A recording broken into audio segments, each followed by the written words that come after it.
Remember how last week I just guessed that the creature that Vox Machina faced in the temple was a beholder? Well, not only was I right about that, but I then went on to casually name this new version of the creature an onlooker, and then I sat down to watch the Vox Machina watch party hosted by Mika Burton, in which Mika Burton revealed that the official production name of this creature is an onlooker. That's insane. That was just a crazy guess. I was just trying to be funny, but I guess great minds. Anyway, let's jump into this. As per usual, the usual disclaimers. There will be spoilers ahead, so if you haven't seen episodes 7 through 9 of The Legend of Vox Machina Season 2, stop the video here. These are my first impressions. My opinions might change in the future, so keep that in mind. And last but not least, in spite of my amazing guessing skills, I haven't seen the corresponding episodes of Campaign 1 of Critical Role. I am saving them for after I finish watching this season. So I might make crazy guesses like I did with the onlooker, and I might say things that are wrong. I might ask questions that are clearly answered in the campaign. Just bear with me. Let me enjoy Critical Role's productions in my own way.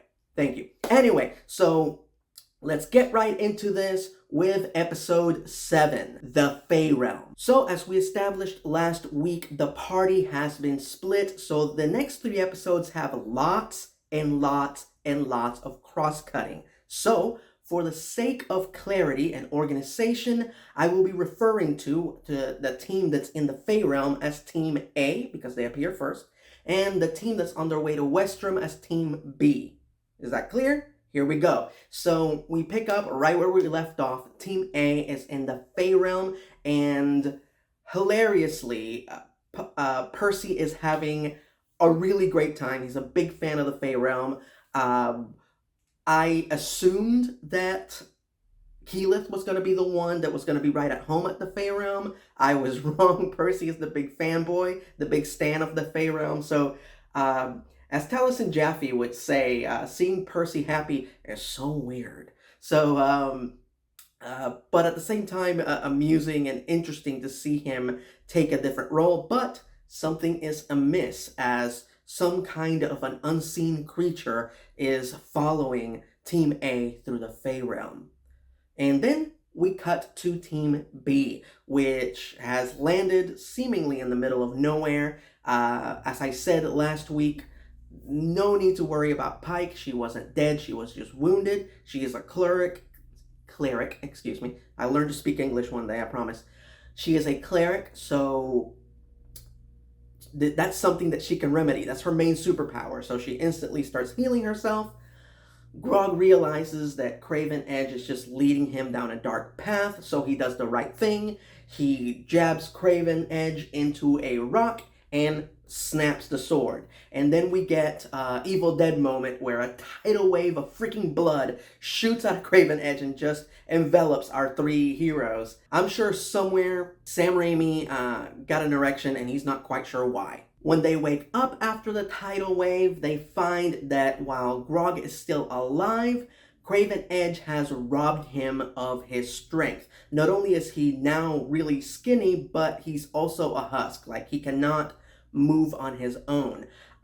Which leads to one of the most wonderful role reversals that we've seen on the show so far, where before this episode, Grog is always the strong guy, and he has no problem with picking up either Pike or Scanlan and just carrying them with no issue, even in a papoose, if that's what's desired. Apparently it's very cozy.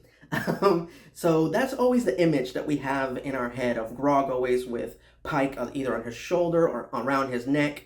But now the gnomes have to carry him to get to their destination. So wonderful, hilarious traveling montage, beautifully complemented by yet another Sam Riegel and Peter Habib song. This time we get a classic country western traveling song. And furthermore, we are treated to Ashley Johnson singing, doing a duet with Sam Riegel. I was wondering how they were going to find an excuse to get her to sing eventually in the show, and they did, and it was a great one. So we get another awesome song, and with one of the funniest montages in the series so far. And then once again we cut to Team A in the Fey Realm as they have caught up with the person who is following them, who turns out to be a satyr by the name of Garmili, played by none other than Billy Boyd. During New York City Comic Con, the cast of The Legend of Vox Machina promised us that we would get another Hobbit this season. In season 1, we got Dominic Monaghan as Archibald Desnay. This season, we get Billy Boyd, best known as Pippin in The Lord of the Rings, as Garmili, the fun-loving satyr who is the brand new Vox Machina fan, as we see from his very generous fan art. Once I noticed the copious amount of peni, I have a personal theory as to who this character was, but this character's true identity, but we'll get to that in a few minutes. The point is that now Team A has an ally in the Fey Realm. We are then treated to an awesome action sequence in which Team A faces off against an amalgamation. Unfortunately, the ladies get taken out of action early in the fight when the amalgamation sprays them with some hallucinogenic spores, and we get a wonderful sequence where Keyleth and Vexalia are tripping balls. And the best part, of course, is when Trinket speaks, because we get another awesome cameo in this episode. We get to hear Cheech Marin voicing Trinket now.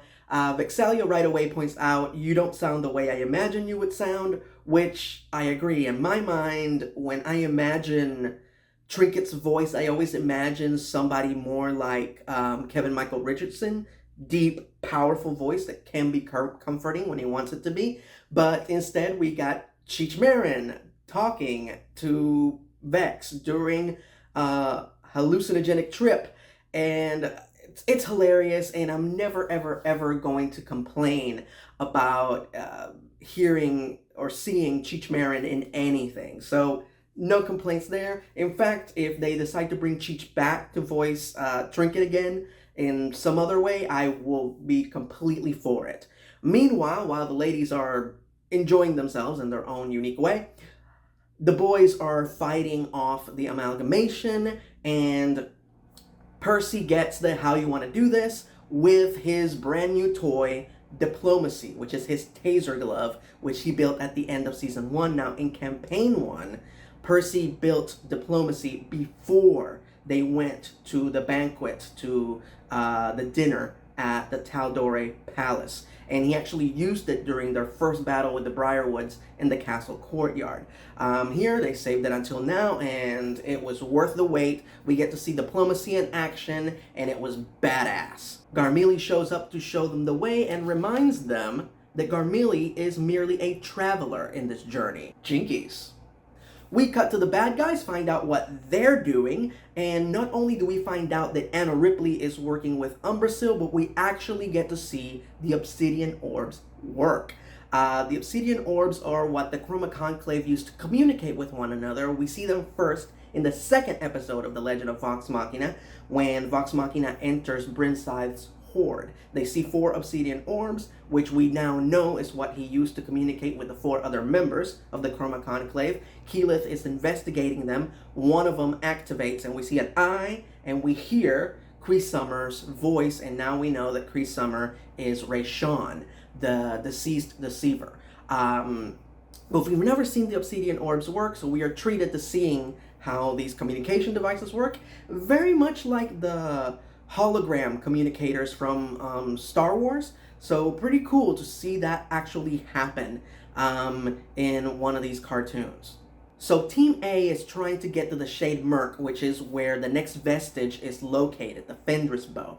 Garmili is leading them there, but lo and behold, the city of Singorn has magically been teleported into the Fey Realm, and it stands between Vox Machina and their goal, which is a classic Matt Mercer move. If anybody in the party is avoiding something, Matt Mercer will put it in their path. So now they have to make it through this elven city where Vex and Vax's biological father, who they do not like, lives. So family drama ahead. Moving on to episode 8, Echo Tree. So we already knew that Sildor, Vex and Vax's biological father, is a fucking asshole, but this episode further cemented that fact. Major props to Troy Baker playing Sildor. Did a fantastic job. He is a guy who is very lovable in real life, and it takes a very talented actor to play such an efficient asshole. Not only do we get to see Vax stand up for Vexalia, Vax stand up for Vexalia. That happens a lot, I apologize, but everybody does it, so there we go. Not only will we see brother stand up for sister, but we finally get to see Percy have enough of Sildor's bullshit. And not only does Percy give Vexalia her official title that she has in Campaign 1, but he stands up for her, and she's never seen anybody other than her brother stand up for her to her father. So very, very pivotal moment in the relationship between Percy and Vexalia. Thankfully, we cut to Team B, and we are reminded that not every parental figure is a piece of shit, as Scanlan and Pike finally get Grog to somebody who can help him, which is the person who raised Pike, her great-great-grandfather Wilhelm Trickfoot, played by none other than Henry Winkler. Who better to make Grog cool again than the Fonz? Hey. Brilliant casting. Wilhelm is a character that we need to like right away. We need to fall in love with him right away. And Henry Winkler is a performer that has that gift. He can get you to like him fast, whether he's playing the coolest guy in the world or the loving, nurturing mentor. And Wilhelm is a major part to both Grog and Pike's origin. It's a pivotal character that we needed to see. So glad they casted him as well as they did. Of course, immediately he jumps in and he wants to help Grog, and he creates a remedy for him that unfortunately he cannot swallow. He cannot ingest through regular means. Good news, everyone! It's a suppository! Thankfully, somebody is present who knows how to work both ends. Scanlan jumps in and takes the lead in this situation, spearheads the situation, if you will, and goes on to deliver Wilhelm's remedy onto Grog, and as he's doing so, he whistles everybody's favorite song from The Legend of Vox Machina, Pull on My Motherfucking Beats. Back in the Fey Realm, Team A has arrived at the Echo Tree where they will have to face off against the Archfiend Sonder to get the Fenris Bow. Another amazing, award-worthy action sequence where we get to see Vexalia face off against Sonder almost pretty much alone as the rest of the team is occupied. Sonder tries to get into Vexalia's mind and use her desire to get her father's affection against her. Brilliant sequence, but Vexalia has had enough of men trying to manipulate her opinions and gaslight her. She is done with this shit, so she fights him on her own. The ladies own this sequence. Not only do we have Vexalia fighting against the Archfiend on her own, but we also have Keyleth taking out the living trees that are attacking the rest of the party by becoming her fire elemental form. Badass stuff. And of course, Vexalia gets the how you want to do this in the most poetic way possible by stabbing Sonder in the heart with the arrowhead that Percy himself created for her. So with the Archfiend defeated and the next vestige in their possession, Team A needs to leave the Fey Realm, and then conveniently, Galmiri just shows up, snaps his fingers, and creates a portal for them to leave through. And then immediately confirms my theory from the moment I saw his propensity for drawing many, many, many dick doodles. That Galmiri, in actuality, is none other than one of my favorite NPCs of all time, the Traveler Artagan from Campaign 2 of Critical Role. Now, I'm not going to spoil it for those of you who haven't seen Campaign 2 of Critical Role and are waiting to see the Mighty Nine animated series with fresh eyes. All I'm going to say is that the Traveler is wonderful, and let chaos reign. And thus, we cut to Team B once again, where Scanlan and Pike have decided they cannot wait for Grog to recuperate, while Grandpa Wilhand has gotten rid of Grog's corruption. Grog hasn't regained his super strength yet. And the gnomes can't wait. They need to get to Westruum. They need to get the next vestige. So they make the decision to go there on their own without the rest of the party. And Grog immediately reveals that not only is he familiar with the next vestige, which he calls the Titan Stone Knuckles, I believe. Titan Stone Knuckles. But his uncle Kevdak is the one who's holding the next vestiges, and he used those very vestiges to kill Grog. And thus we arrive at episode 9, A Test of Pride. The cold opening is one of the most shocking we've seen in the Legend of Vox Machina so far. We see a herd of barbarians raiding a village, and who's among them? None other than Grog. And he is killing and raiding and doing horrible things. A reminder that while Grog is a lovable brute, he is still a barbarian, and that's what barbarians do. No time to dwell on that. Team B arrives in Westruum, and they see the guards up front playing Parchment Boulder Shears. Awesome that they included that little Easter egg. Our heroes hide in a barn while they strategize. Scanlan decides to scout ahead, so he polymorphs into a dragonfly using the exact same spell that he used in Season 1 of The Legend of Vox Machina, which he got from that scroll that he stole from Brimside's keep.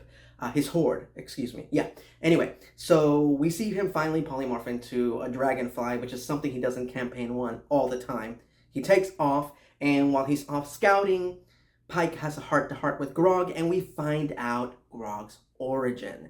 That he was a barbarian berserker, killing anybody that would be on his sight until he saw an unarmed, helpless man that had a child under his care.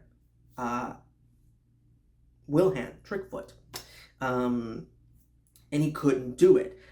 This is 100% accurate to Grog's origin story as created by Travis Willingham and Ashley Johnson. I believe that the original version takes place in the Brimble Wood, though, that Kevdak's herd is traveling through the Brimble Wood, and they accidentally run into Wilhand, who's also traveling through the woods. But so they change location, but the story is the same. Grog is a killer, and he runs into somebody innocent who he absolutely cannot kill. He will kill other warriors, but not an unarmed, defenseless, weaker man. So he can't kill Wilhand. Of course, that does not sit well with Kevdak, who beats Grog nearly to death. Quick side note, Kevdak is played by none other than Ralph Ineson. We saw him earlier this year on Willow, where they gave him a pretty minor role, so glad that in this show they're using him to his full potential, giving him a pivotal role, playing what I believe to be Grog's main nemesis in Campaign 1. So of course, they square off. He beats Grog to near death and leaves him to die, and of course, Grog's kindness earlier is returned to him tenfold when Wilhand returns with his great-great-granddaughter, Pike, and heals him. And guys, when I saw Pike without her scar and with her black hair before she suffers the traumatic events that change her appearance, I'm not gonna lie, my eyes glistened. A single tear escaped my eye to see pre-Vox Machina Pike. Now, how did she get her white hair? How did she get that scar in her face? Hopefully, they will reveal that in the animated series sometime down the line. But for now, I'm going to keep my mouth shut and I'm not going to spoil it. Meanwhile, while Scanlan is scouting, he discovers that there are some survivors from the raid. There are some people hiding in the buildings around the town of Westruum, including another bard gnome named Keely. Now, these 3 episodes don't elaborate on who Keely is, so I am gonna shut up and if just in case you guys don't know, I don't want to spoil it for you. All I'm gonna say that as a fan of Critical Role, I was very excited to see her, and I'm gonna leave it there. The point of this sequence is that Scanlan discovers that the herd is working for Umbrasyl, and that Umbrasyl has created some kind of an alliance with Anna Ripley. Things are very tense. They are, the 3 of them, Pike, Scanlan, and Grog, are no match for a herd of barbarians, Anna Ripley, and one of the members of the Chroma Conclave. So they make the decision to retreat, to just escape. Even if Grog was at his top strength, the 3 of them would not be a match for that many powerful adversaries. So they decide to do a strategic retreat. They go to leave together. The path is before them. They have their escape route, but Grog makes the decision to stay.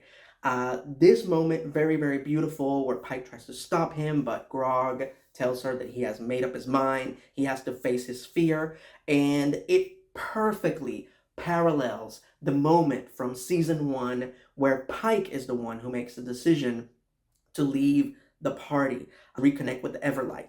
Grog has to conclude his character arc. He has to figure out where his actual strength comes from. The affirmation beautifully delivered by Travis Willingham, where he says that, you know, his strength is standing up for little folk, people who don't have strength. That is what makes him different from them. So the episode concludes with Grog facing off against Kevdak one more time, this time as somebody that has gone through a lot of heroic experiences, but somebody who has lost his strength thanks to Craven Edge. What will happen? Well, hopefully next week, Grog will find out where his strength comes from. And that's where the episodes conclude, and those are my first impressions. Now, a gentle reminder, this season will only encompass the first half of the Chroma Conclave arc. So brace yourself, because next week, we're not going to get a conclusion to this. We're going to get yet another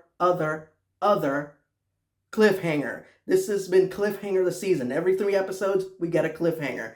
And I'm really sure that next week it will be no different, except for the fact that we're going to have to wait a year to find out what happens next. But the fact of the matter is that the cast and crew of The Legend of Vox Machina have proven that this show is worth waiting for, and I'm happy to wait a year for them to create more amazing performances, amazing animation, amazing music, amazing everything. It's worth waiting for a year. So yeah, it sucks that we won't get an immediate conclusion to this amazing arc, but I cannot emphasize this enough. It is worth the wait. Now, before I sign off, a little bit of housekeeping, a few quick announcements. Please bear with me. As per usual, if you would like to support my content creation, you can do so at patreon.com/erod, where if you pledge $1, you help me to continue to do what I do, and in return, you get bonus videos. You can't beat that with a wooden stick. On February 8th, Wednesday, February 8th, as per your request, I will be posting an e-rant, an extemporaneous, unscripted video, very similar to this one, where I will finally talk about the Mighty Nine. Never spoken about the Mighty Nine in a video at length. I will do so this coming Wednesday for your entertainment. So check that out. And then on Friday, February 10th, I will be closing out this series of first impressions videos, as I will be talking about The Legend of Vox Machina Season 2, episodes 10 through 12. I will see you then. And in the meantime, don't fret. It's almost Thursday.